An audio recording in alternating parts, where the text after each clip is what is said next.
la presentación. Entonces,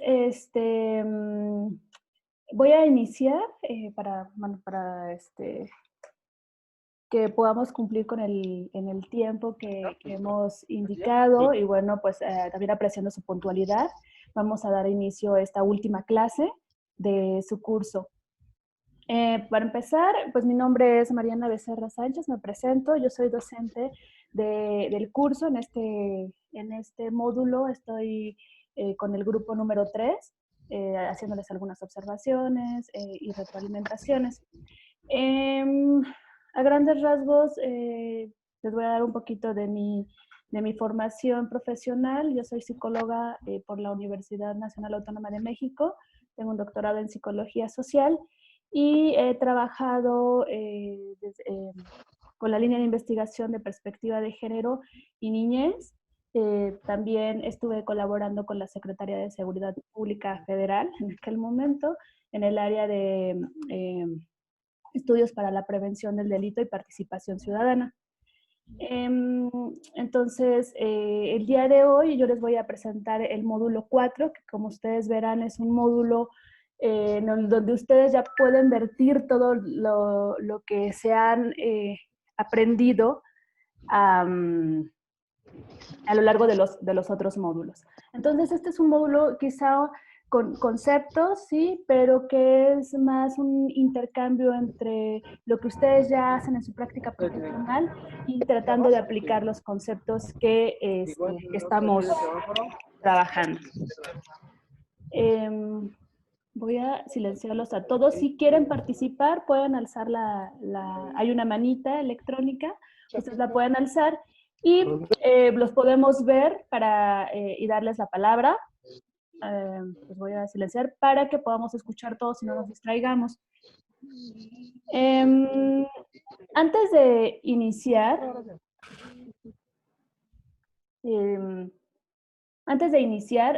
tengo que darles algunos avisos. Estos son ahorita los estoy silenciando para que podamos escucharnos todos, pero cuando abra el micrófono, los que no van a participar, traten de apagar sus micrófonos para que se pueda escuchar mejor la participación de las compañeras y compañeros que van a hablar. También es importante que, bueno, como ya se les mencionó en las otras clases, procuren, más bien no rayen la presentación. A lo mejor de repente estamos ahí viendo todas estas funciones del Zoom, pero estas son visibles, entonces para todos, no nada más para ustedes. Entonces, si ustedes rayan su pantalla, te están rayando también toda la presentación. Estarán las compañeras como de costumbre, mis compañeras docentes estarán también respondiendo dudas a través del chat, dudas, comentarios que vayan surgiendo quizá en la interacción de esta presentación. También por ahí ustedes pueden hacer estas dudas y se las vamos a ir resolviendo.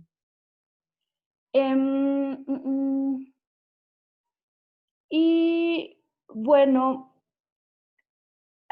lo que les comentaba, si en caso de que no escuchen la presentación, por favor avísenme para que yo pueda retomar de dónde nos quedamos. Bien, bueno, sin más les doy la bienvenida a este último módulo. Ya están a nada de terminar este curso. Los felicito y también los exhorto a terminar tan bien como lo iniciaron y que esperamos que este curso les haya servido y dado sobre todo herramientas para su quehacer cotidiano.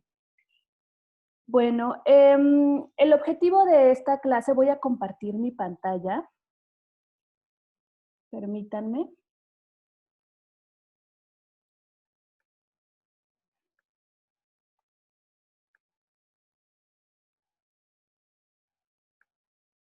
Aquí. Este módulo número 4 tiene por nombre Herramientas de primer contacto ante delitos por violencia de género. Como les comentaba, en este módulo vamos a ver algunos conceptos y vamos a retomar muchos de los que ya han ustedes visto a lo largo de los 3 módulos. Entonces, También es importante que cuando ustedes vayan viendo todos estos conceptos que yo les voy a presentar, ustedes vayan pensando cómo es que los han llevado a cabo en su práctica profesional o cómo es que los podrían implementar si es que aún todavía no lo realizan. Entonces, el objetivo principal de este módulo es darles herramientas, tanto teóricas como prácticas, para que ustedes puedan brindar una adecuada atención a las víctimas, sobre todo a las que están relacionadas con estas violencias de género. Y ahorita vamos a ver, ustedes ya saben cuáles son las violencias de género. Entonces, ¿me ven? Permítanme. A ver. ¿Me ven? ¿Sí se ve mi presentación? Sí. ¿Sí se ve? Sí se ve. Ok. Sí, se ve claro. Ok, perdón. Sí, adelante. Ok.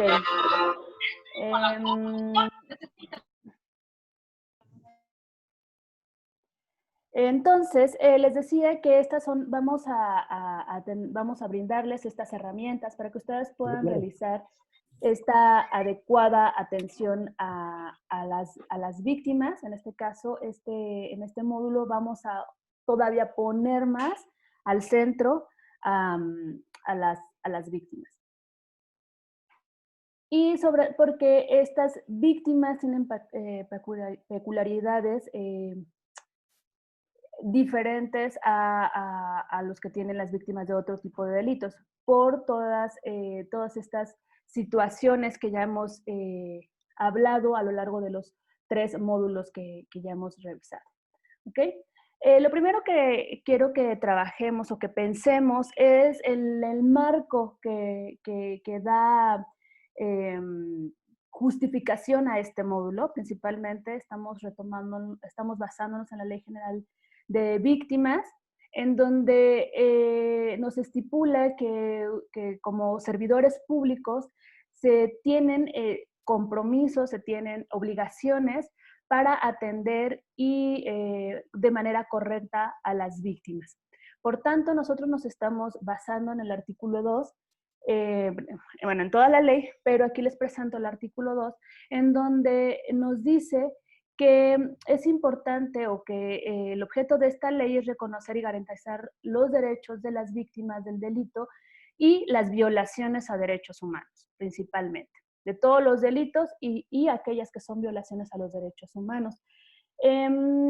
Tenemos que atender, esto tendría que estar basado en la asistencia, la protección, la atención, la verdad, justicia, reparación integral, restitución de sus derechos violados, debida diligencia, no repetición y todos los demás derechos.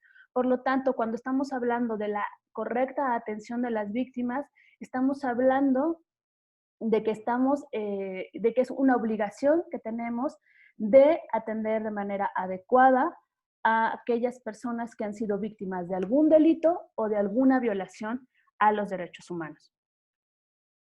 También en la Ley General de Víctimas nos dice en el capítulo 12 que corresponde de una manera muy específica a los servidores públicos que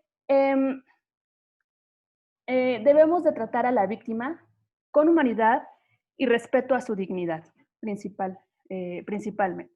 Y ahorita vamos a ir elucidando cómo es que es este trato humano, porque para nosotros pareciera ser como muy quizá obvio decir, claro, nosotros tenemos que tratar a las víctimas de manera humana, pero ¿cómo es ese trato humano? ¿Cómo debiera ser de acuerdo a esta perspectiva de género y al respeto a los derechos humanos? Y también dentro de la ley general se estipula que tenemos que evitar que cualquiera de los actos en los que nosotros estamos involucrados, en este caso ustedes como policías de investigación, no lleven a que se genere un nuevo daño o se revictimice. Entonces ya seguramente ustedes ya saben cómo es este proceso de revictimización. La primera persona que hace la victimización, pues es el que genera el daño de manera directa.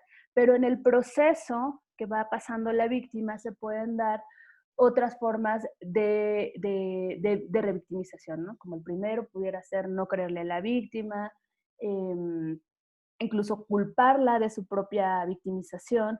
Eso pueden ser factores que hagan que se vuelva a revictimizar. Y nosotros, tenemos que asegurarnos que no vamos a realizar este tipo de actos.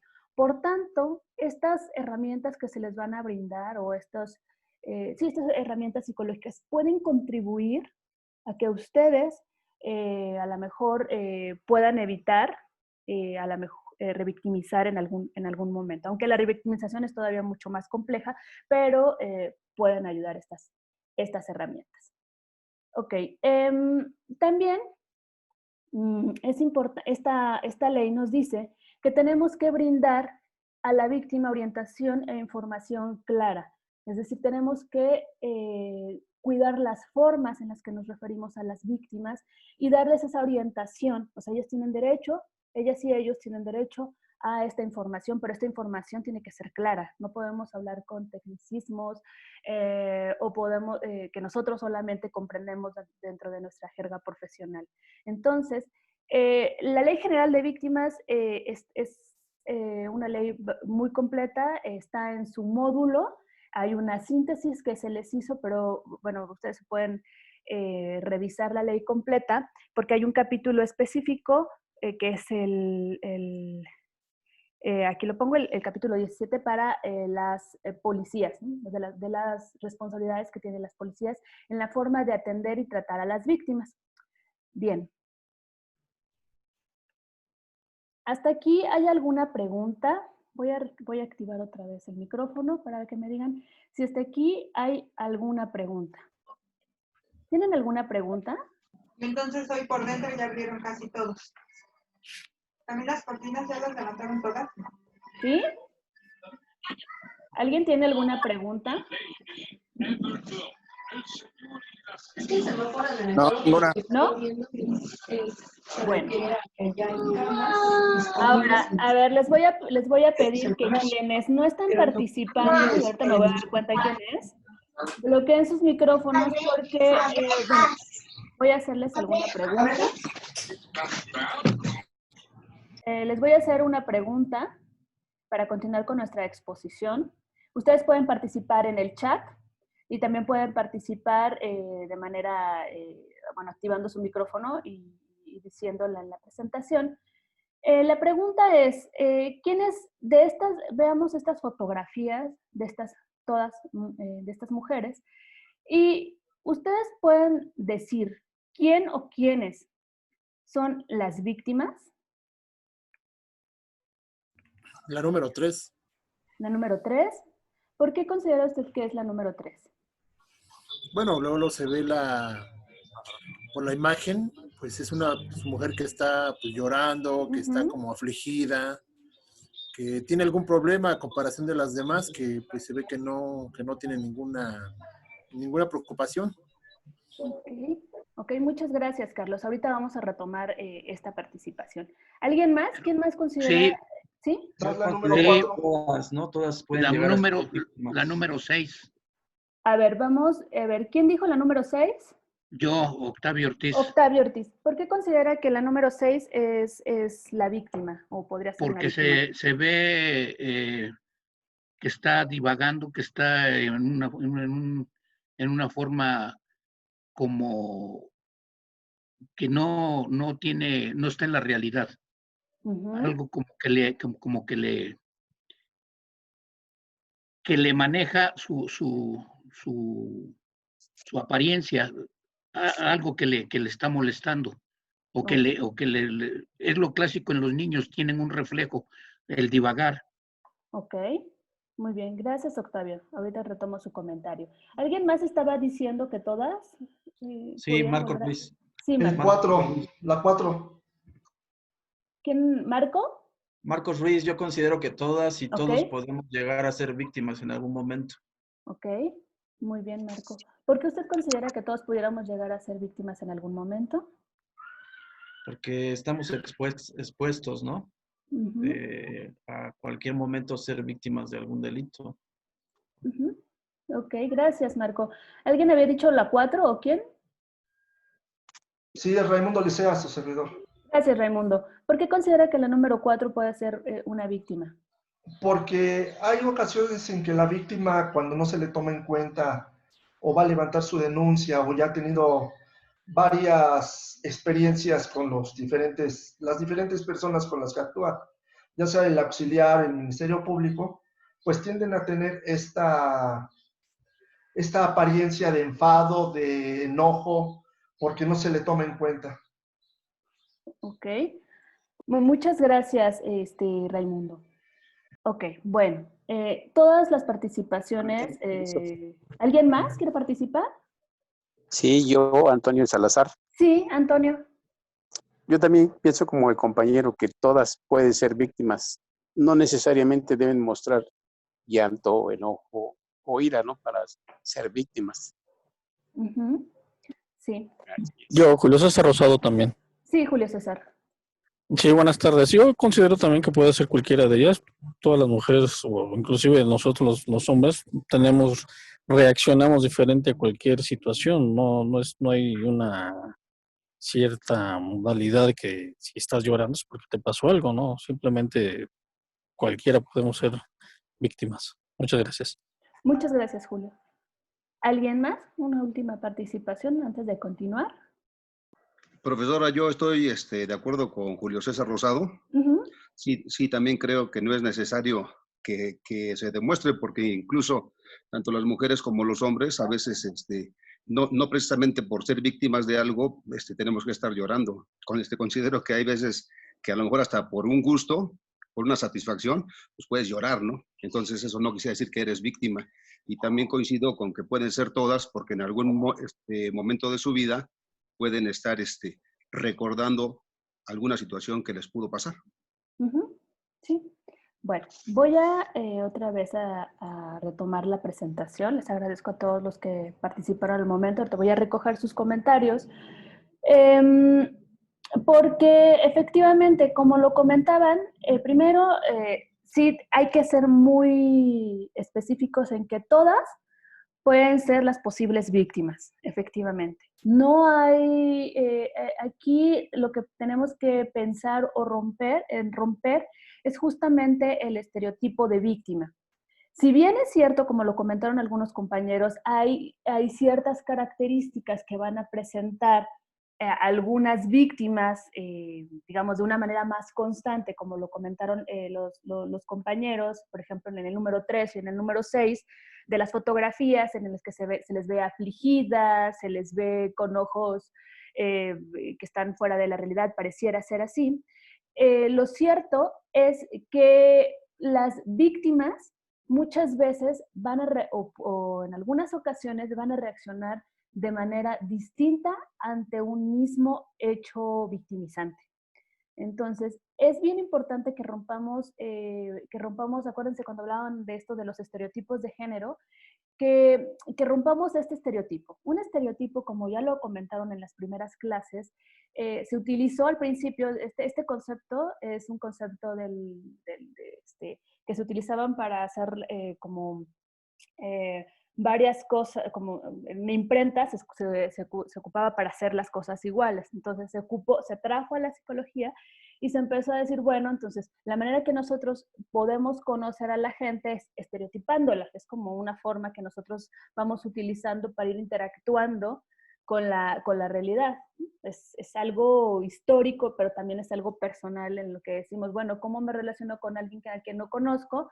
Pues recurro al estereotipo, ¿no? Entonces, muchas veces nosotros tenemos pensado que la víctima puede ser estereotipada como una víctima pues, que está llorando, una víctima que se muestra muy afligida, una víctima que demuestra el dolor, ¿no? O, por ejemplo, la número 4 que está mostrando el enojo que tiene quizá por haber sido víctima o porque no es atendida o porque ha sido ignorada, quizá.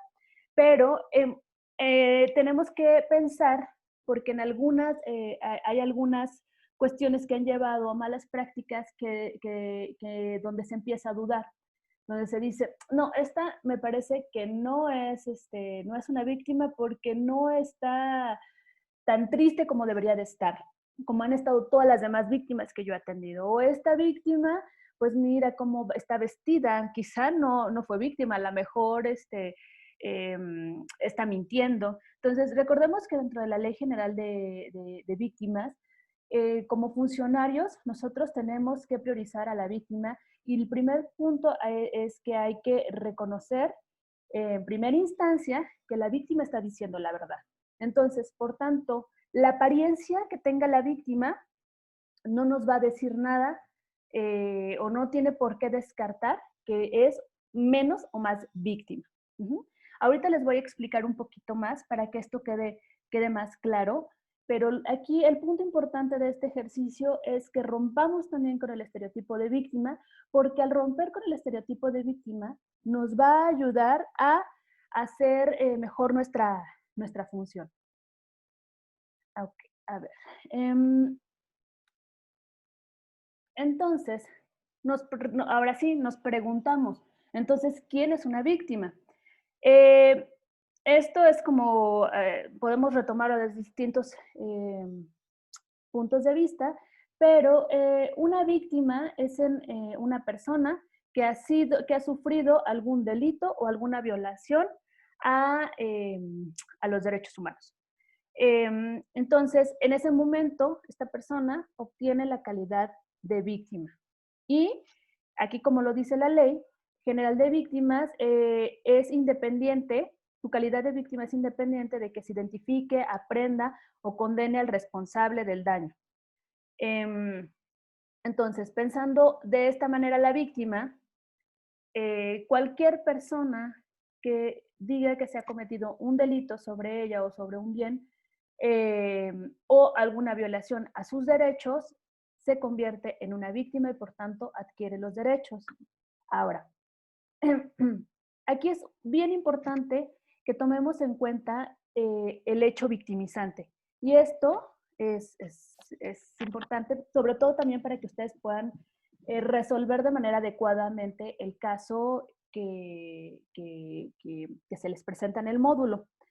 El hecho victimizante, como lo dice la ley, aquí me faltó, perdón, ponerle la cita, pero principalmente nos dice que son actos u omisiones, eso es muy importante y estoy segura que ustedes también ya lo saben, ¿no? Que no nada más es el hecho de, a ver, el hecho de hacer, sino de omitir alguna acción sobre las personas. Que dañan, menoscaban o ponen en peligro los bienes jurídicos de una persona y la convierten en víctima. Y estos pueden ser delitos o constituir una violación a los derechos humanos. Entonces, cuando vemos nuestro caso, el caso práctico que a ustedes se les puso en el módulo, ustedes tendrían que identificar en este caso cuál es el hecho victimizante, si es un delito o hay una violación a los derechos humanos o ambos. Hay que poner específicamente cuál es ese delito y cuál es esa violación a los derechos humanos que nosotros estamos observando concretamente en el caso práctico. Ahora, muy bien, ya sabemos que, o ya pusimos más bien sobre la mesa, porque estoy segura que lo saben, qué es una víctima, qué es un hecho victimizante.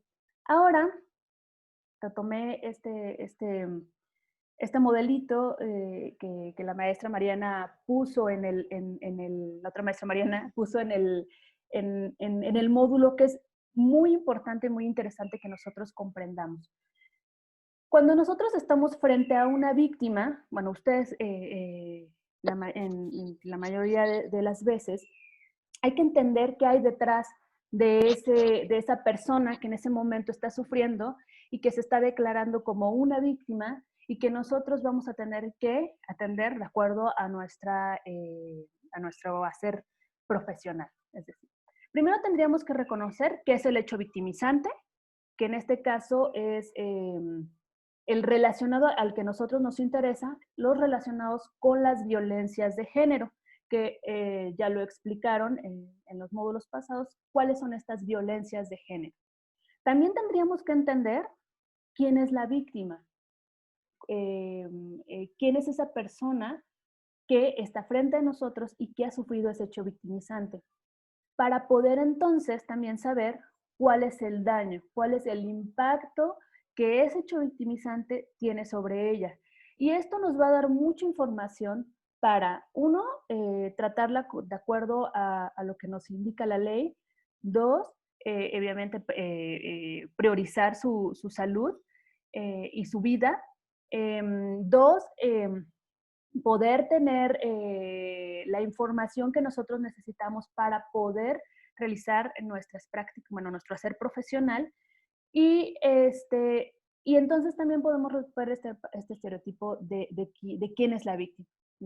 Ok, el hecho victimizante, como ya lo vimos, pudiera ser todas estas violencias de género. Es bien importante que lo pensemos con base en lo que nos han mencionado en los módulos pasados. Ahorita vamos a volver a retomar estas hebras que se vieron en las clases pasadas para poder entender justo este diagramita, que es bien importante que ustedes lo tengan en mente para cuando ustedes estén enfrente de una víctima, siempre recuerden que la víctima es más allá de una persona llorando.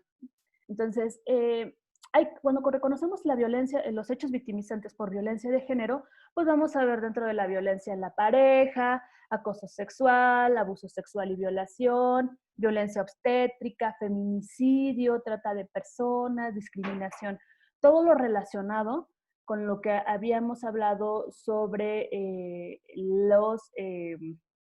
sobre lo que el género y los estereotipos condicionan y cómo se transforman estos en prácticas violentas hacia las mujeres, hacia las niñas y niños, hacia los cuerpos feminizados.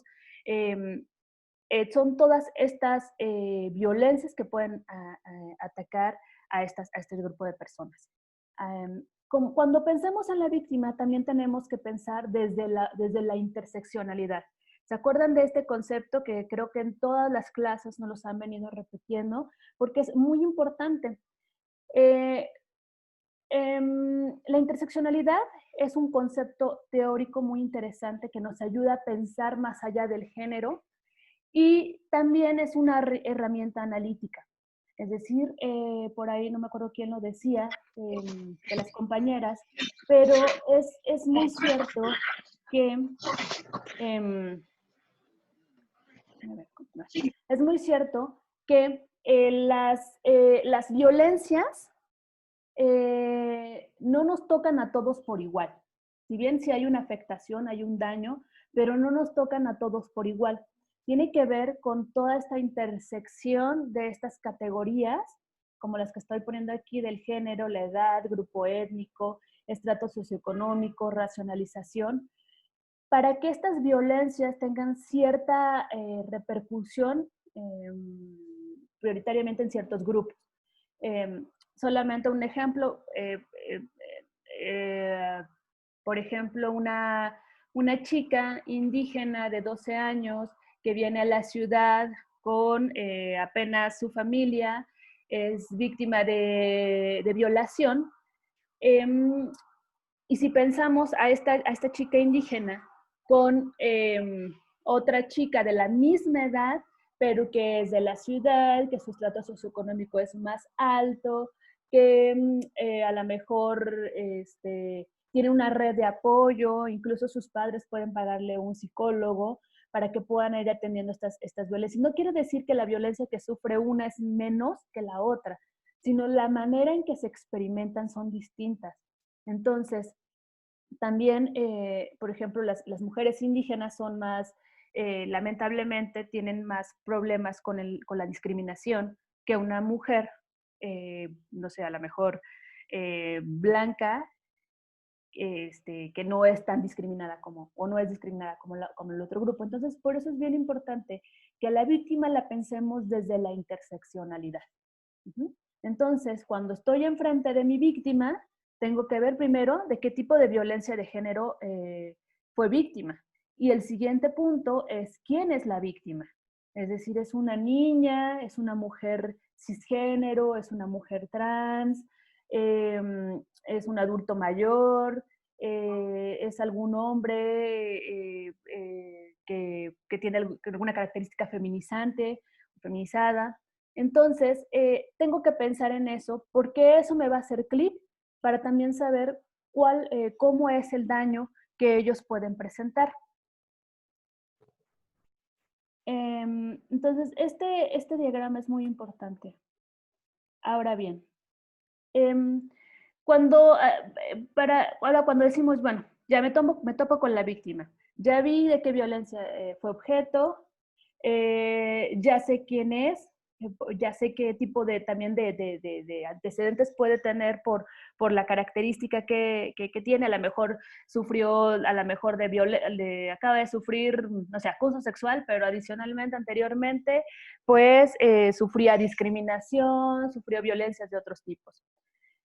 También hay que considerar que la víctima, el daño, también tendrá el impacto, el daño que nosotros podamos ver en la víctima va a depender también de factores biológicos. Hay personas factores biológicos y psicológicos, biopsicosociales.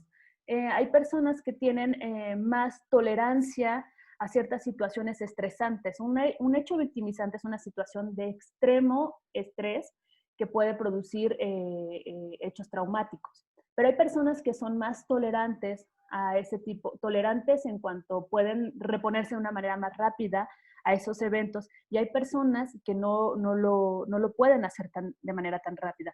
Por eso es que hay que ser muy pacientes con esas personas. También va a depender de las redes de apoyo que tenga, es decir, si en ese momento no sé, me acosaron sexualmente, intentaron violarme, pero alrededor está cerca mi mamá, mi tía, gente que me puede apoyar, el daño puede ser menor o no puede ser tan intenso si no tengo ninguna red de apoyo. Y esto también se explica muy bien para cuando, por ejemplo, las mujeres que viven violencia por parte de sus parejas se quedan sin redes de apoyo. Y ahorita vamos a hablar un poquito de este caso, porque eso nos explica o nosotros tendríamos que entender es por qué a lo mejor una mujer que vive una situación de violencia regresa y regresa y regresa con su pareja, o porque pone la denuncia y luego la retira, o porque se queda ahí hasta que la asesinen, ¿no? O sea, no es tan fácil, no es porque les gusta sufrir, no es porque están locas. Vamos a ir explicando poco a poco, ahorita que hablemos de las víctimas, por qué se van dando este tipo de situaciones. Y me parece que una vez que nosotros comprendamos, o cuando nosotros tenemos ese conocimiento que hay detrás de ese hecho victimizante, nosotros podemos tener una mejor atención a las víctimas. Okay. Ahora, es bien importante que aquí en lugar de, que pongo violencia de género, hay que pensar en violencias de género. Es bien importante que pensemos qué hay detrás de las violencias de género. Y lo que hay detrás es todo lo que aprendieron en los módulos pasados. Que es lo que nos hace explicar por qué en la mayoría de los casos a las mujeres las violan y a los hombres no. No quiere decir que no exista, sí se da, pero se da como una forma de humillación a sus cuerpos, ¿no? O sea, la violación como una forma de humillación a los cuerpos de los hombres. Pero a una mujer es muy habitual que se dé ese tipo de prácticas sobre sus cuerpos. Entonces, eso es lo que nosotros tendríamos que pensar, qué hay detrás de todo esto para que se pueda dar la violencia en la pareja, para que se pueda dar los feminicidios, para que se pueda dar el abuso sexual en niñas y en niños, para que se pueda dar el acoso o la violencia obstétrica. Voy a abrir el micrófono y me gustaría saber algunas de sus reflexiones de lo que ustedes han podido revisar, a lo que han llegado, lo que han revisado en los módulos anteriores, de lo que ustedes hacen en sus prácticas cotidianas, ¿cuáles consideran que son algunas de las causas que están detrás de algunas de las violencias de género? Voy a activar los micrófonos. Si alguien quiere participar. ¿Pero para qué la quieres? ¿Qué le vas a hacer? ¿Quién quiere participar? ¿Le vas a tomar la leche? Es que se escucha muy cortado. ¿Se escucha muy cortado? Sí. Alex. Papá, ¿estás aquí para allá? Alex, ¿quieres participar? Yo escucho bien, solamente que hay personas con el micrófono abierto. Sí. A ver, Alex. Sí. ¿Ya me escuchan? Sí. Pues habría varias razones por las cuales se dan estos factores. Podría mencionar algunos solamente, pero se me ocurre la pobreza y la marginación, una infraestructura en las instalaciones inadecuada y eficaz que nos sirve para poder hacer una buena o adecuada atención. Cuando las víctimas acuden a denunciar, ni siquiera hay lo mínimo necesario en insumos para poder dar esa debida atención. Fuera de plano institucional, también la violencia intrafamiliar, la presencia de pandillas juveniles, muchos son los fenómenos sociales que se presentan en la sociedad y de los cuales se pueden uno argumentar al respecto. Son los que se me ocurren en el momento. Sí, gracias, Alex. ¿Alguien más?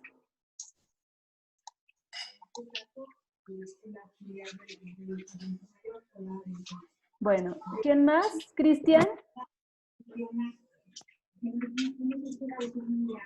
¿Cristian? Lo que pasa es que cuando hiciste la pregunta se cortó, entonces perdón. no sabemos qué preguntaste. Ya, ok. Gracias por avisarme. Ok. Sí, la pregunta, a ver, voy a silenciar para que me escuchen. La pregunta es que si a partir de lo que ustedes revisaron en el módulo anterior, de los módulos anteriores, pues podrían darme algunos elementos que pudieran explicar ciertas formas de violencia de género. Por ejemplo, ¿qué podría estar detrás de la violencia de la violencia en la pareja? ¿Qué podría estar detrás de un feminicidio? ¿Qué podría estar detrás de la violencia obstétrica? No sé si me escucharon. No, ¿No se escuchó? ¿Puedo participar? Soy Octavio Ortiz. Claro, Octavio.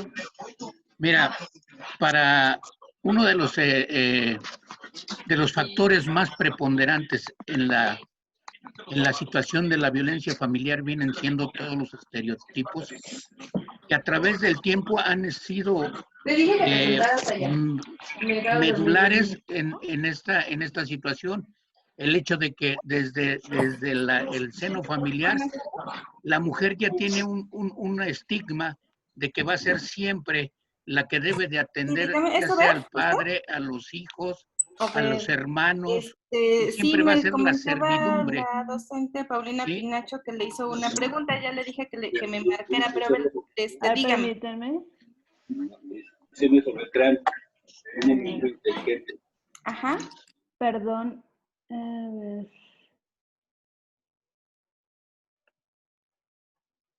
A ver, les pido por favor que quienes no estén participando apaguen sus micrófonos, porque si los silencio a todos no puedo escuchar obviamente a la persona que está participando. Entonces, por favor, apaguen sus micrófonos.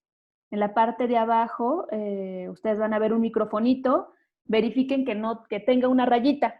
¿Sí? Por favor. Yo también quería participar. Sí, Esmeralda, permíteme. Entonces, pues, en relación a como pareja, yo creo que está la violencia de tipo económico, la de verbal. Permíteme, Esmeralda, ¿podrías permitirme un momentito porque Octavio se cortó? Dame un segundo, ahorita te doy la palabra, Esmeralda. Estábamos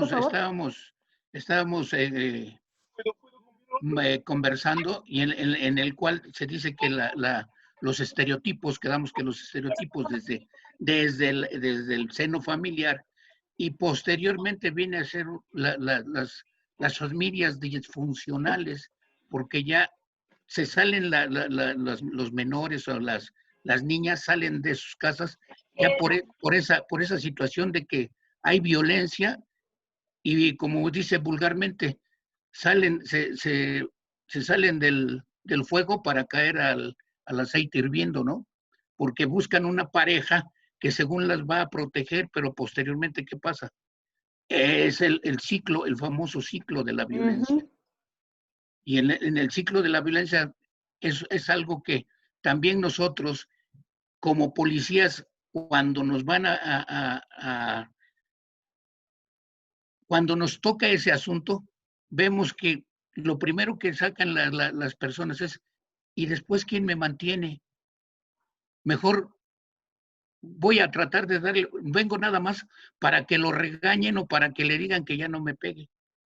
Y eso que viene arrastrando todos esos estereotipos de que son dóciles, de sumisión y de que son que para eso sirven, para soportar el dolor, para soportar las injurias y toda esa situación. Y nosotros, con tanto abrumados de trabajo, las atendemos, tratamos de hacerlo, pero cuando ya vamos a ir por el agresor, dicen no, y si lo meten ustedes a la cárcel, no, pues mejor déjenlo, yo ya no puedo. Y cuando las llevas a ver al CABI para que le salga el examen, para ver quién es el productor de violencia, ya no asisten. Y entonces queda todo trunco y nosotros, ¿qué hacemos? Todo eso, pues nos hace pensar que pues están acostumbrados a que les gusta que las maltraten, ¿no? Pero más sin en cambio tenemos que actuar y darle con lo que viene de los primeros auxilios, ahí es dar el seguimiento al tratamiento que le van a hacer a esa persona, que sería lo más indispensable, ¿no? Y lo más correcto. Esa es mi opinión. Gracias, Octavio. Efectivamente, sí, hay muchos factores para poder explicar las formas, las violencias de género. Lo que si no lo explica es porque les gusta o porque están acostumbradas. Bueno, quizá el acostumbramiento, pero el que les gusta no. Ahorita vamos a explicar por qué es un complejo mecanismo psicosocial, quizá psicológico, social, que las mantiene en esas formas de violencia. Yo digo que muy poco nos gustaría vivir en esas situaciones, no es porque nos gusta, sino ahorita vamos a ver qué es lo que sucede al interior de estas situaciones por los cuales algunas mujeres permanecen en la situación violenta. Y sí, como usted comentaba, lo que hay detrás justamente son estos estereotipos, estas relaciones de poder desigual que hacen que se den ciertas formas de violencia hacia las mujeres o cuerpos feminizados. ¿Alguien más? Esmeralda, ¿estás ahí? Esmeralda. Sí, aquí estoy. Gracias, pues Esmeralda, sí, por esperar. Era lo de, ya es que se me ha ido la idea, pero más o menos era eso que también es como de tipo social cuando se quieren separar de quién te va a mantener, qué vas a hacer, quién te va a cuidar a tus chamacos, y esa es una, ¿no? Porque cuando tal vez, como dice el compañero, que van a denunciar, uno como cuando las atiende le dices, bueno, ¿y quién te va a mantener? Y te das cuenta que son personas que pues no estudiaron, que no trabajan, que tienen 2 chamacos, que no hacen nada, bueno, pues que están en casa, pero realmente no hacen como que ellas tengan una economía que se puedan mantener por sí mismas. Y le dices, bueno, ¿y de qué vas a vivir? Porque pues ella no te va a poder pues mantener, ¿no? Entonces es un círculo vicioso entre ellas mismas, porque también te preguntan, es que ¿a dónde puedo ir que me mantengan y me den casa? Y pues no. Entonces, lo que tú dices también es mucho lo social, de qué va a decir la gente, que no se enteren, o las señoras grandes de que, uy, a mí me va peor, di que ahora te va mejor, o sea, son muchos factores, como dice el compañero, algo de lo que quería decir. Ok, muchas gracias, Esmeralda. Sí. Voy a continuar con la presentación, ahorita vamos a dar un espacio más para las participaciones. Bueno, aquí es bien importante que cuando veamos estas formas de violencia, las pensemos de una manera más compleja. Es decir, no es porque, como les decía, porque quieren estar ahí, ¿no? O porque si alguna vez jugando me dijo, ay, algún día te voy a matar, y yo, jajaja, o sea, lo tomé al juego, ¿no? Y resulta que es cierto. O sea, no es nada más pensarlo de la manera más, digamos, simple, hay que pensarlo de manera compleja. Y ahorita vamos a ver todo lo que hay detrás también de estas violencias de género por las que vamos a que nos puede ayudar a darnos una explicación. Y esa explicación no es simple. O porque no les gusta trabajar, o porque no les gusta estudiar, sino que es una explicación donde existen distintos elementos que se conjugan para dar ciertas formas de comportamiento ante ciertos actos. Bien, estas son, estas son las principales características de los hechos victimizantes, pero los que están relacionados por violencia de género. Tenemos que pensar que aquellos hechos victimizantes, por ejemplo, como los que hemos mencionado, están relacionados, el daño, la gente que provoca el daño, en su mayoría son personas con las que las mujeres o las víctimas de violencia de género tienen una relación, ¿no? Son parte de su círculo cercano. Entonces, no es lo mismo que a lo mejor voy caminando por la calle y alguien me grita estúpida, y entonces a mí me va a dar mucho coraje, ¿no? Pero se me va a bajar, ¿no? Porque digo, oye, este fulanito ni me conoce, o sea, me grita estúpida, está loco, no sé qué. Pero si el que me grita estúpida es mi papá o mi mamá, entonces el daño es distinto. Entonces, es bien importante que siempre pensemos en esto. Las víctimas de violencia de género regularmente, no todas, pero regularmente, la gente que les genera ese daño, ese hecho, esa victimización, es alguien de su círculo cercano, con el que hay una relación de índole emocional. Aquí subrayé sobre todo los padres, ser la madre, el padre, cuidadores, y la pareja. Eso es muy importante, porque nosotros estamos teniendo un vínculo más allá de una simple amistad con alguien más, ¿no? Estamos compartiendo, además de intimidad, estamos compartiendo vulnerabilidades entre ambos. Entonces, ahí es donde se explican estas formas de violencia. Por eso no es tan fácil dar una respuesta a la pregunta anterior. Entonces, como ustedes lo comentaron, existen muchos elementos que se van a conjugar para explicar estas formas de violencia de género. También, estos actos, como les digo, no todos, también se dan en la intimidad de un espacio privado, ¿no? Entonces, como se decían por ahí, la ropa sucia se lava en casa. Entonces, no hables, no digas, lo que pasa aquí se queda. En este momento del coronavirus, estamos viendo que están aumentando dramáticamente las llamadas de auxilio por violencia en el ámbito doméstico. Y es por eso es que se está dando en un ámbito privado, además de otras situaciones, pero está el ámbito privado que oculta, ¿no? Que al mismo tiempo puede proteger a quien violenta, ¿no? Porque nadie se puede meter porque es el espacio privado. Y eso deja más vulnerable a la víctima. También no son sucesos aislados, es decir, no es que en ciertos casos sí pueden serlos, pero en la mayoría no son sucesos aislados. No es algo que, de repente, pues me dijo tonta y ya después me mató, ¿no? Sino que se van dando con numerosos hechos, y como ustedes bien saben, la violencia va escalando, ¿no? Es decir, si ya esta vez te pellizqueo, te revisé el celular, al día siguiente te estoy ahorcando, al siguiente te mato. Entonces, no son sucesos aislados, hay alrededor varios sucesos que ustedes, como lo vieron, que me parece en la parte del contexto, que ustedes tienen que analizar cuáles son esos sucesos para poderse explicar las victimizaciones.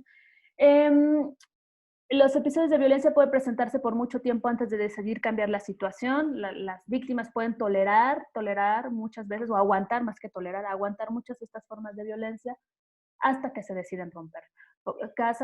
Pasa mucho también con abusos sexuales. Para las víctimas puede resultar vergonzoso hablar sobre el tema. Muchas de las víctimas deciden o no denunciar o no hablar ni siquiera con personas cercanas porque me van a decir que soy una tonta, me van a decir que soy una floja, porque no me quiero salir de estas violencias, o me van a decir que soy una tonta porque yo tolero que mi novio me revise el celular y que me venga a espiar y que me diga cómo me he visto. Entonces, muchas veces no se dice. También constituye un factor de riesgo para problemas de salud mental. Eso está en muchos estudios que comprueban eso. Las víctimas de las violencias de género tienen, por estas situaciones tan estresantes que viven de manera cotidiana, pueden presentar ciertos problemas de salud mental, como depresión, como otros problemáticas. Ahora bien, ya casi vamos a cerrar esto.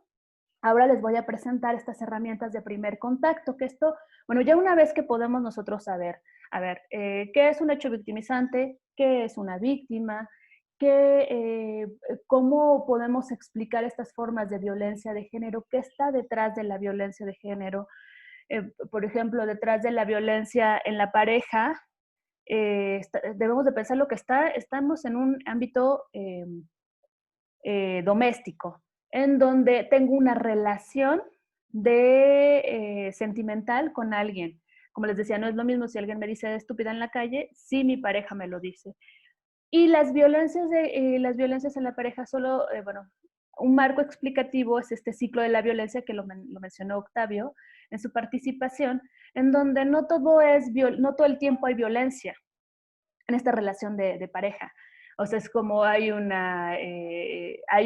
evento que precipita esto, después existe el hecho violento y después existe la luna de miel. O sea, no todo el tiempo sucede esto, de violencia de manera constante, sino existen momentos que se le llaman luna de miel porque la persona te dice, es que perdóname,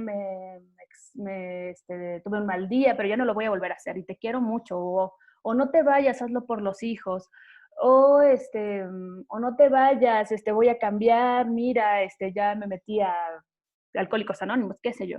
Entonces la persona piensa que en ese momento la relación tiene futuro y por eso permanece.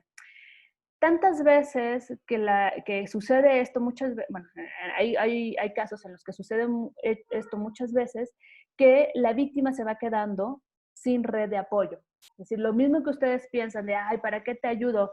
Porque pues si ya hiciste la denuncia y luego te retractaste, o nada más quieres que le dé un susto. Si esto ustedes lo piensan, pero ustedes tienen la obligación de atender a las víctimas las veces que ellas vayan, pero imagínense al papá, a la mamá que le brindan el apoyo y dicen, otra vez ya te fuiste. Entonces se van quedando sin apoyo y al quedarse sin apoyo se vuelven todavía más vulnerables a su victimario. Entonces, es a grandes rasgos lo que nos explica por qué la violencia en las parejas persiste, por qué se da. Y ahora bien, ustedes acuérdense, retomemos otra vez este diagrama en donde les presentábamos el hecho victimizante, la víctima y el daño. Ustedes cuando se presenta, yo sé que a lo mejor ustedes no son el primer respondiente, pero muchas veces estas herramientas les van a ayudar a ustedes a tratar de una mejor manera a la víctima y ustedes pueden hacer los primeros auxilios psicológicos.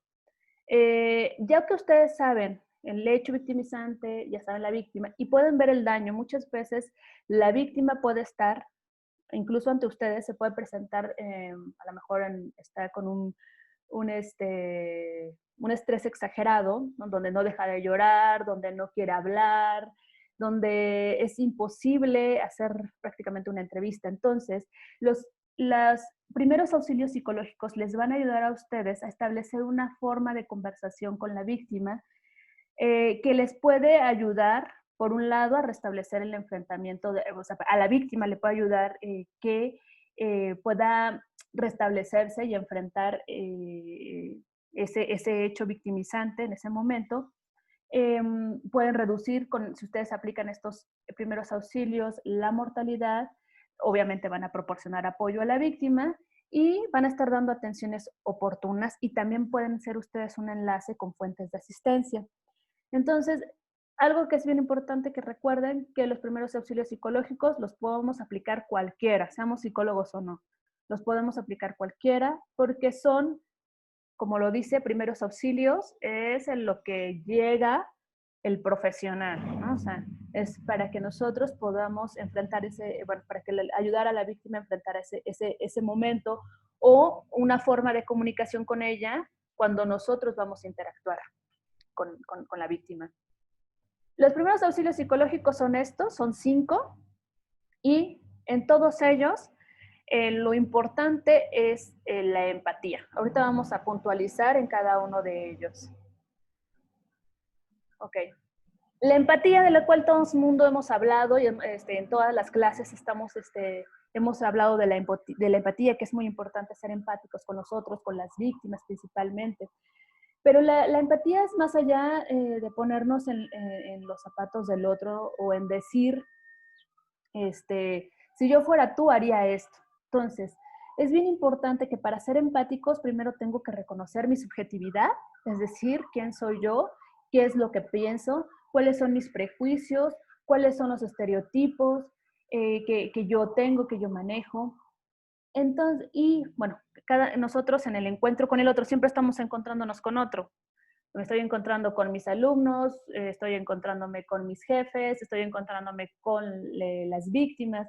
Entonces, el encuentro del otro es el encuentro de lo que yo pienso con lo que piensa la otra persona, que puede ser lo mismo o puede ser, no, o puede ser distinto a lo que yo pienso. Pero es bien importante que sea consciente de mi subjetividad. Si yo pienso, a ver, las víctimas de violencia de género o simplemente la violencia de género no existe. Entonces, cuando yo me tope con una mujer que acaba de ser golpeada, entonces voy a decir, pues tú te lo buscaste, ¿no? Entonces, es bien importante que sea consciente de mi subjetividad y que mi subjetividad siempre va a estar presente. Por más objetivo que sea mi trabajo, va a estar presente siempre en todo lo que hago. También tengo que ser consciente de mi posición de poder. Es decir, mi poder como al saber más, al estar, a lo mejor yo al estar sereno y ella no, hay una relación de poder. En toda relación ¿quiere estar rayando la pantalla? En toda relación de pareja, o en toda relación, perdón, con el otro, siempre se pone en juego relaciones de poder. Entonces, una vez que soy consciente de esto, puedo entonces comenzar a ser empático, ¿no? Entonces, que no es ponerme totalmente en los zapatos del otro, sino comprender y entender a ese otro, de la complejidad que su problema representa. Ajá. Y no decir, bueno, si yo fuera tú, haría esto. Eso de nada le va a ayudar a la otra persona, porque si tú fueras yo, pues no harías exactamente lo mismo. O no puedo decir, si yo fuera tú, haría esto porque a lo mejor, pero con mis mismas herramientas. Por ejemplo, yo soy una mujer que a lo mejor sé mucho de los temas de género y la persona que sufrió este problema es una mujer que no lo sabe. Entonces, no puede tener las mismas herramientas que tengo yo, o al revés. Entonces, la empatía también está muy centrada en la escucha activa. Y ahorita les voy a dar algunos tips de escucha activa. Ya estamos por terminar. No se desesperen. Bien. De los primeros auxilios, como les había dicho, son 5. El primero es el contacto psicológico. ¿Qué pasa cuando una persona, y esto, bueno, se usa cuando una persona está teniendo una crisis emocional, cuando en el momento que yo llego a hacer o llego a tener contacto con la víctima está reaccionando de esta manera. Entonces, el primero es hacer el contacto psicológico. Lo que va a pasar con este primer paso es que yo puedo reducir el aturdimiento emocional y empiezo poco a poco a reactivar las capacidades de la víctima para tratar de solucionar los problemas. Cuando hablo de solución de problemas, es decir, pensar bueno, sí tengo que levantar la denuncia, sí tengo que hacer esto, no es como que vaya a solucionar su victimización. Entonces, algunos tips para poder hacer este tipo de contacto psicológico es presentarnos, ¿no? Como los funcionarios públicos que somos, de modular nuestra voz, nuestra forma de voz. Si yo tengo una voz muy grave, imagínense a alguien que está pasando por un estrés extremo y aparte llega alguien que parece que grita, me va a asustar o voy a pensar que no me está entendiendo, que no quiere atenderme. Entonces, presentarnos, modulamos el tono de voz, invitamos a la persona a hablar, hay que preguntarle cómo se llama, dirigirnos a la persona por su nombre, eso es fundamental. Demostrar la escucha activa. ¿Cómo demuestro la escucha activa? Puedo parafrasear lo que ella me dice, ¿no? Ok, si ella me dice, es que sucedió a las 5 de la tarde y me sentía muy desesperada, y tú puedes decir, ok, entiendo que eran las 5 de la tarde y tú te sentías muy mal, y eso a la víctima o a cualquier persona le da la noción de que me está escuchando, alguien me está escuchando, no es como que está moviendo la cabeza solamente, pero mi cerebro ya se fue a otro lado. Entonces, es muy importante la escucha activa. Y es importante, algunos habían puesto en sus respuestas del foro, que quizá darle una palmada, ponerle la mano en el hombro. Es muy importante que en este no se recomienda que se haga contacto físico, porque, bueno, las víctimas de violencia de género muchas veces están demasiado, bueno, por las afectaciones que tienen, no es recomendable hacer ese contacto físico, pero sí puedo hacer ese contacto de manera verbal, ¿no? Que se sienta entendida. El siguiente paso es analizar las dimensiones del problema. Y este tiene por objetivo que la persona pueda ir organizando su pensamiento y resolver preocupaciones inmediatas. Quizá ustedes hayan tenido alguna entrevista donde la víctima les diga, no, es que tengo que resolver esto, dejé, no sé cómo lo dice un video que tienen ustedes, dejé el coche aparcado. Entonces, la idea es que ustedes ayuden a analizar esas dimensiones del problema para que esa persona pueda ir volviendo y regresando a tener otra vez este pensamiento todavía un poquito más racional.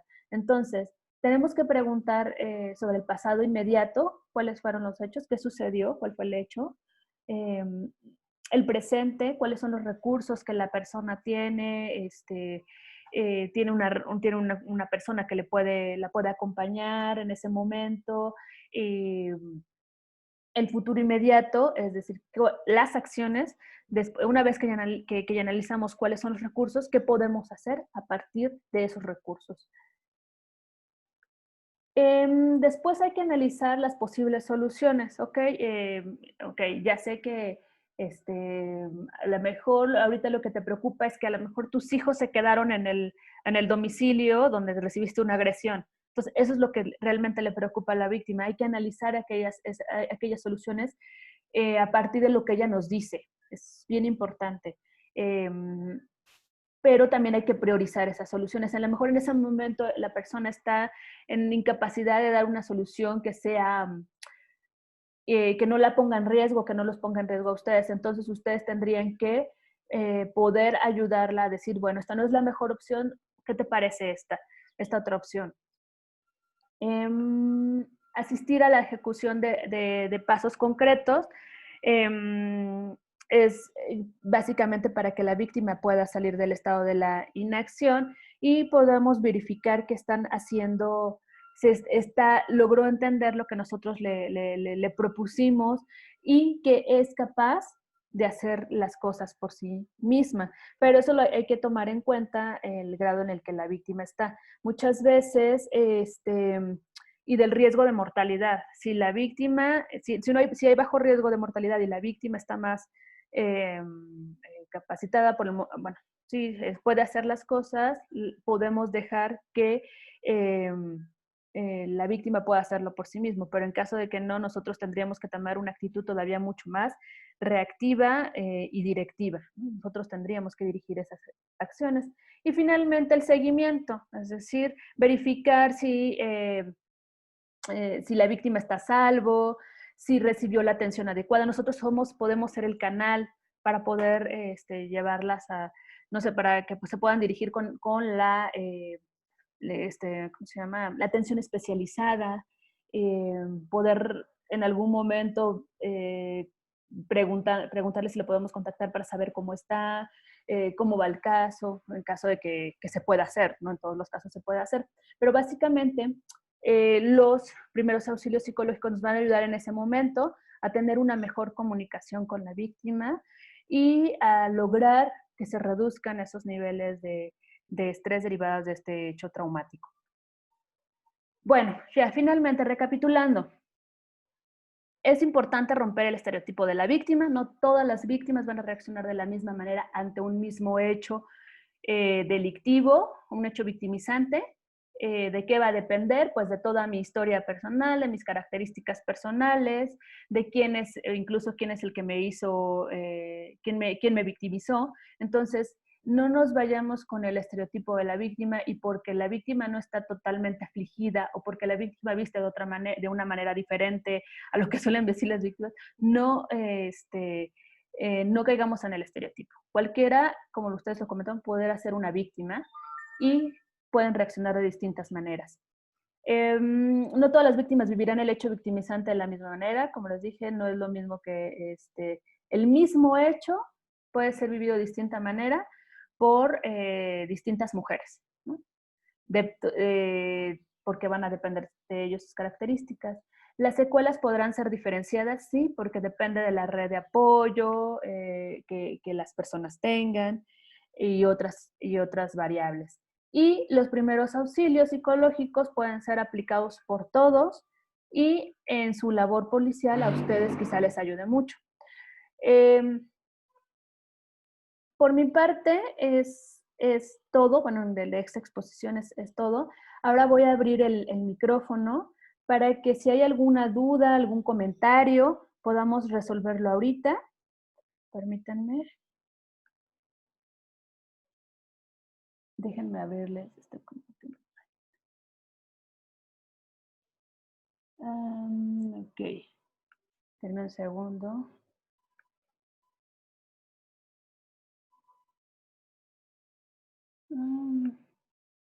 Ok.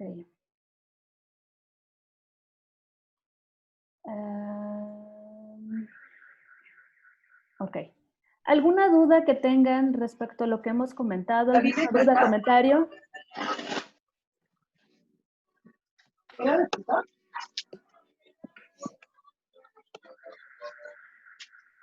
¿Alguien que quiera participar?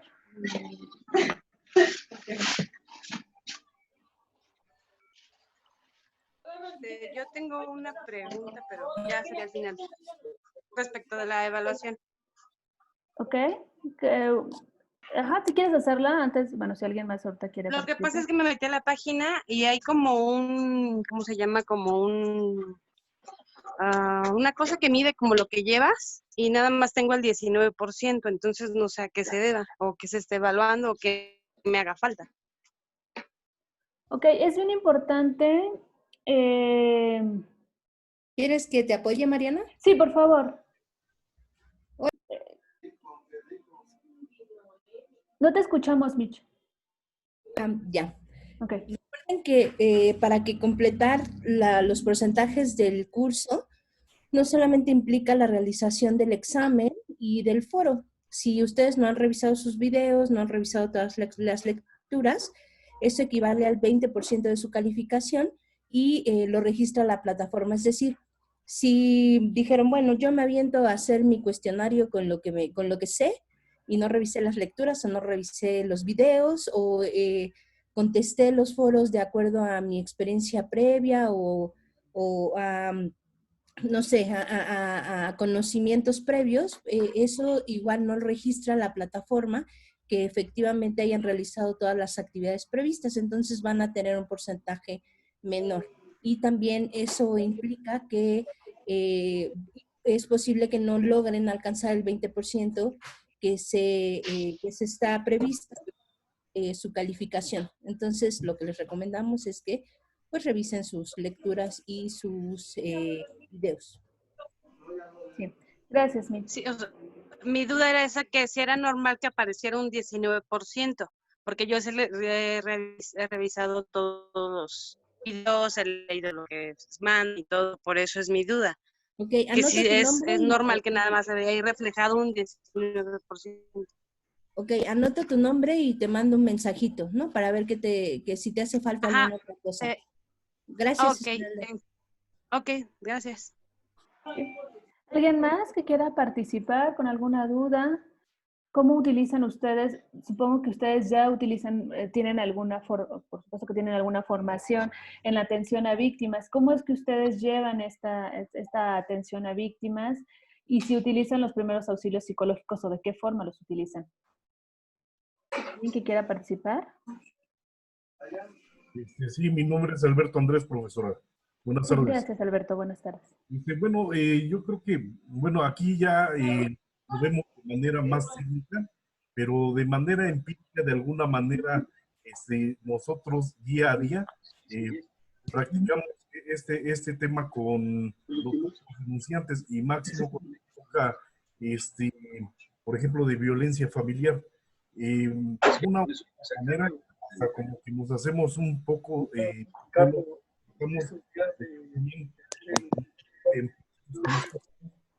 darle esos primeros auxilios psicológicos. Y si los aplicamos, nada más que aquí pues aprendimos pues los nombres y a cómo identificar bien con todos los nombres.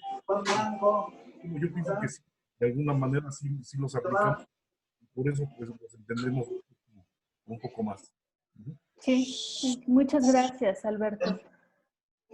Sí, efectivamente, eso es lo que, aquí es lo importante, lo interesante es que ustedes finalmente ya están, o sea, no es que hayan estado esperando este módulo para poder llegar a aplicarlo, sino que finalmente ya los hacen, ¿no? Entonces, la idea, como les comenté, del objetivo del módulo es darles quizá un poco más de herramientas para que puedan decir, bueno, esto también me sirve, me lo traigo, y con tal de también de hacer mejor nuestra función policial.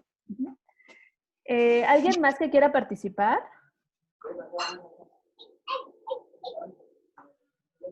¿Quién más quiere participar? Marco Arau. ¿Marco Arau?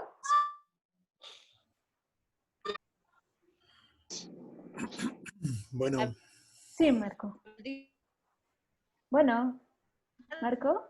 Es la de vencidas hoy. Bueno, yo considero que cada caso es distinto en cada víctima.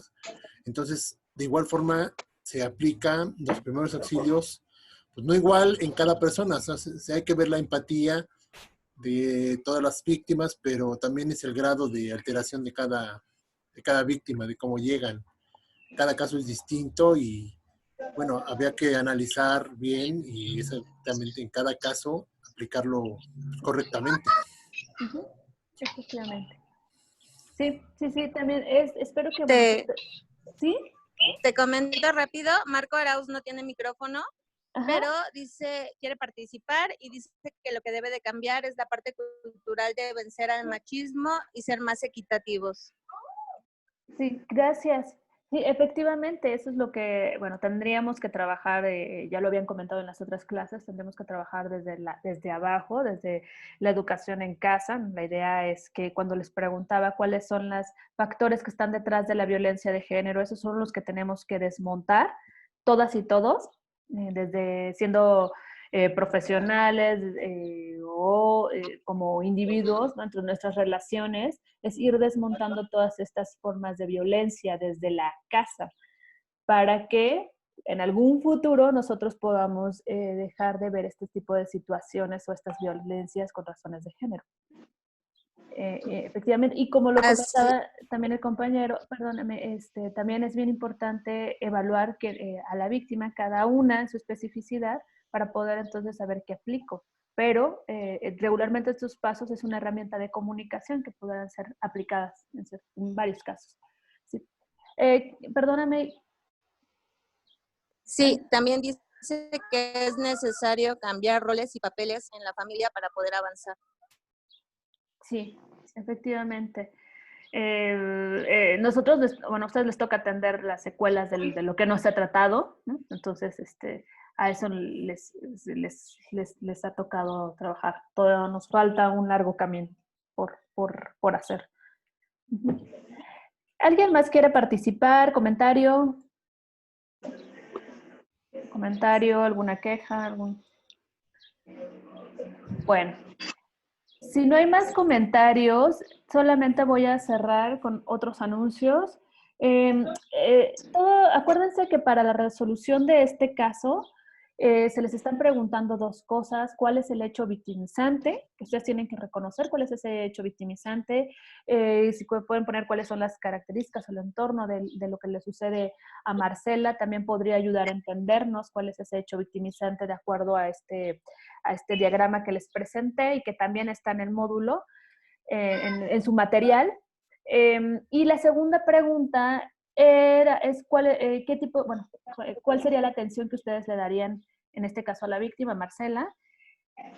Es bien importante que ustedes no solamente pongan, les daría primeros auxilios psicológicos, porque si ponen eso, pues estaría mal la respuesta. Tendrían que justamente dar esa argumentación partiendo de lo que ustedes vieron en la clase, partiendo de lo que ustedes vieron en el módulo, todos los materiales del módulo, y con su práctica profesional también lo que han hecho, como ya comentaban los compañeros, ustedes ya lo hacen. Entonces, con la práctica, como dicen, en la práctica, ¿qué es lo que hacemos? ¿Qué es lo que retomamos de aquí? ¿Qué es lo que retomamos de allá? Si voy a utilizar los primeros auxilios psicológicos, ¿cómo lo voy a hacer? Bueno, el primero lo voy a hacer de esta manera, el segundo de esta, el tercero de esta, cuarto de esta, el quinto a lo mejor yo ya no puedo tener contacto con la víctima. Eso es lo que a nosotros nos interesa. Nosotros estamos evaluando eso. Si ustedes ponen solo, brindaría primeros auxilios psicológicos, o también se ha puesto de, a mí no me toca porque yo no soy primer respondiente, o a mí no me toca porque no soy psicólogo, ya vimos que los primeros auxilios psicológicos no son nada más para psicólogos, sino, o personas especialistas en el tema. Todos los podemos ocupar. Y lo podemos ocupar para cualquier comunicación que nosotros tengamos, ya sea nuestro trabajo, a lo mejor con nuestro compañero que está alterado porque se enojó que el jefe le pasó esto, o sea, vamos a platicar, a ver, ¿qué te pasó? Primero hago el contacto, después vamos a ver ciertas opciones, o ¿tú qué piensas que puedes hacer? ¿Vas a ir a romperle la cara al jefe? No, bueno, vamos a hacer esto. Y entonces vamos a ir podemos ir resolviendo esos problemas. Esos primeros auxilios psicológicos los podemos ocupar en toda nuestra vida cotidiana, con nuestras parejas, con nuestros hijos. Entonces, espero que esto les haya, que esto lo puedan poner en su foro. Otro aviso importante es que muchos de las docentes les hacemos las revisiones de sus participaciones y les pedimos que amplíen la respuesta o que la piensen bien, o que nos digan un poco más de esto. Entonces les pido que si ya hicieron la participación en el foro, revisen si tienen comentarios para que ustedes puedan mejorar la respuesta y con esto tener una mejor calificación. También, si ya hicieron su respuesta y si en este momento se dieron cuenta o se les vino otra idea que puedan mejorar su participación, la pueden ir a hacer, pueden ir a modificar su respuesta. Bueno, si no hay alguna más duda al respecto, yo les agradezco su participación, su escucha de este módulo, que ya es el último. Estaremos respondiendo sus preguntas en el foro de dudas de la plataforma y también en el foro de evaluación. Pues sin más, les agradezco y les deseo muy buena tarde.